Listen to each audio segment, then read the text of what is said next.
درود، امیدوارم که حالتون خوب باشه. محتملاً همتون در مورد اخبار روسیه طی 24 ساعت گذشته مطالبی رو شنیدین و بعضاً سوالهایی در ذهن شما پیش اومده که اصلا چگونه شد گروه واگنر علیه پوتین کودتا کرد و چگونه شد ظرف 24 ساعت، کمتر از 24 ساعت، این کودتا بر صورت منجر به قرارداد صلح میان واگنر و پوتین شد. مهمترین نکته‌ای که اکثر رسانه‌ها بهش نپرداختن نقش ترکیه در این بازی بودش. بعد از اینکه پوتین با اردوغان تلفنی مذاکره میکنه، هواپیمای لوکاشنکوف رئیس جمهور بلاروس که به حال دست راست پوتینه در بودروم ترکیه به زمین میشینه و بعد از مذاکرات با مقامات امنیتی و سیاسی ترکیه، لوکاشنکوف اعلام میکنه که واگنر قرارداد صلح میان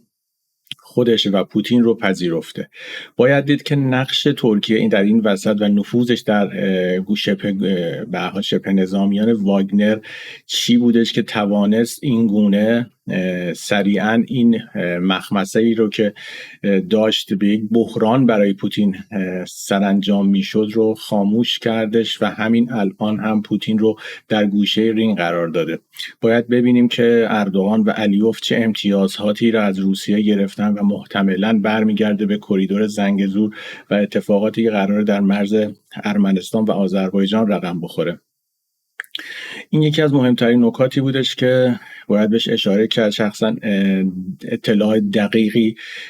از این موضوع ندارم و در حال تحقیق کردن هستم که ببینم چه مبادلاتی میان طرف ترک و طرف روس با میانجیگری بلاروس انجام شده که این توافق رقم خورده. ولی خب این یک شکست استراتژیک برای پوتین بودش و همونطور که در مصاحبه زنده هم اعلام کرد مشخص شدش از این بابت عصبانیه و اون هیمنه‌ای که طی 23 سال امپراتوری برای خودش پوتین دست و پا کرده بود عملا شکست خورد و این آغازی هستش بر پایان پوتین. یعنی همونطوری که طی 2-3 سال گذشته گفتم پوتین دورانش تموم شده و جنگ اوکراین یک بازی احمقانه‌ای بود که عملا امریکا جلوش گذاشت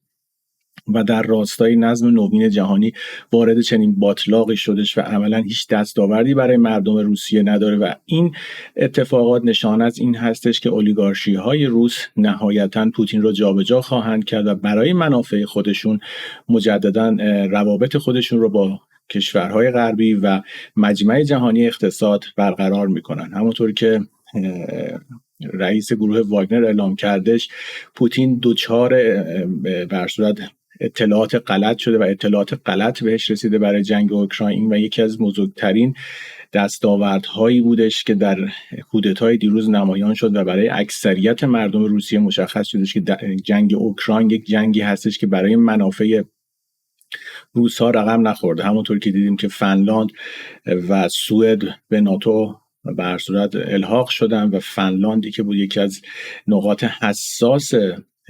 مرزی با روسیه هست اولا جزء ناتو شد، چیزی که قبل از جنگ اوکراین امکانش صفر بود. الان از فاصله ناتو تا سنت پترزبورگ کمتر از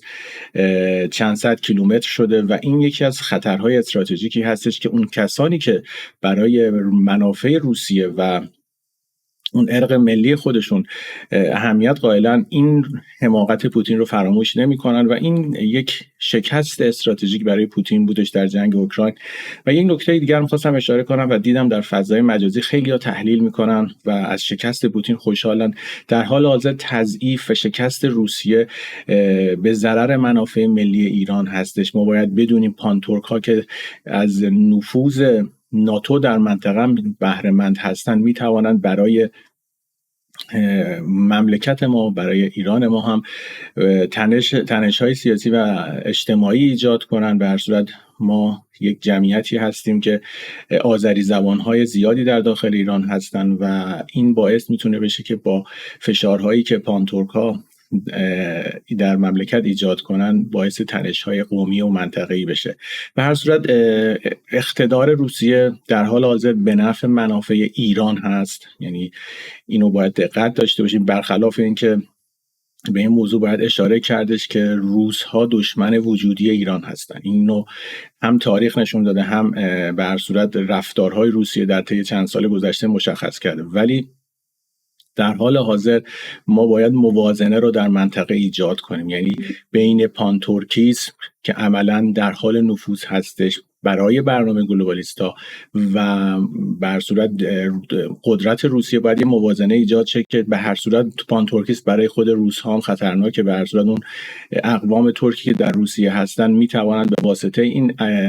ایدئولوژی باعث ناامنی در روسیه بشن. برای همین موازنه در منطقه بهترین نتیجه برای ایران هستش. جنگ اوکراین روسیه رو به قدری ضعیف کرد و وابسته ایرانش کرد و این یک دستاوردی هست. اگر یک دولت ملیگرا و برای رأس کار ایران بود که منافع مردم و کشور براش مهم بود، میتوانست خیلی از اتفاقهای تاریخی رو رقم بزن، ولی متاسفانه اینها هم دست نشانده گلوبالیست ها هستن و در راستای اهداف اونها بازی میکنن. این نکاتی بودش که درباره جنگ اوکراین میخواستم صحبت کنم. واگنر هم دقیقا یک به هر صورت گروه نظامی هستش که فارغ از سیستم های دولتی عمل میکنه و در چارچوب و دیسیپلین های دولتی نیستش و یک گروه شبه نظامی هست، مثل شبه نظامیانی که ما در سوریه و عراق ایجاد کردیم، فاطمی و زینبیون، و عملا سپاه مثل سپاه قدس هستش و در دیسیپلین ها و چارچوب های نظامی کشور نمی گنجه. و این کودتایی که انجام شد یک بر صورت یک ترکی بود بر شیشه بلورینی که در کرملین پوتین دور خودش ایجاد کرده بود و نشان دادش که هر چقدر هم دیکتاتورها به حلقه خودش رو تنگتر کنن، این دیوار شکستنی هستش و این اتفاقی بود هستش که میتونه آینده روسیه و منطقه رو تحت تاثیر قرار بده. این یک نکات کوتاهی بودش که خواستم در مورد اتفاقات دیروز در مورد صحبت کنیم. خیلی از مسائل صحبت شد، خیلی ها خوشحال بودن، خیلی ها ناراحت بودن، ولی در موردی که اصل موضوع رو بررسی کنن متاسفانه تحلیلی در سطح رسانه و فضای مجازی ارائه نشد و یک جنگ و جدالی بود میان ارزشی ها و اصلاح طلب ها. یک گروهی از تضعیف پوتین خوشحال بودن، یک گروهی ناراحت بودن و این جنگ کلاسیکی که همیشه در فضای مجازی هست و اجازه نمیده که اخبار درست بر گوش ملت برسه کماکان ادامه داشتش. به هر صورت امیدوارم بخش دیگه از در مورد اتفاقات و جنگی که محتملاً در مرزهای شمالی ما امکان شروعش هست صحبت کنم، ولی منتظر میشیم ببینیم در طی هفته آینده اتفاقات روسیه چگونه رقم خواهد خورد. مطمئناً این یک قدمی هستش که برای ایجاد صلح میان اوکراین و روسیه رقم خواهد خوردش و باید طی 5-6 ماه آینده تحرکات اوکراین و ناتو در منطقه چگونه خواهد بود. باید دیدش با این کابینه‌ای که اردوغان چیده چگونه میتواند سیاست‌های خارجی خودش رو هدایت کنه و در داخل ایران چه اتفاقایی رقم خواهد خوردش. به هر صورت می‌بینیم که تغییر و تحولات سیاسی باید در داخل ایران رقم بخوره نسبت به اون کنش‌هایی که از خارج ایران در حال انجام هستش، مثل به هر صورت جمع و جور کردن منافقین و رابطه با عربستان و رابطه با مصر و نیمچه قراردادی که قراره با آمریکا امضا کنن. به هر صورت اینها نشان دهنده این هستش که الگوریتم خاورمیانه به چه سمت و سوی هدایت خواهد شد.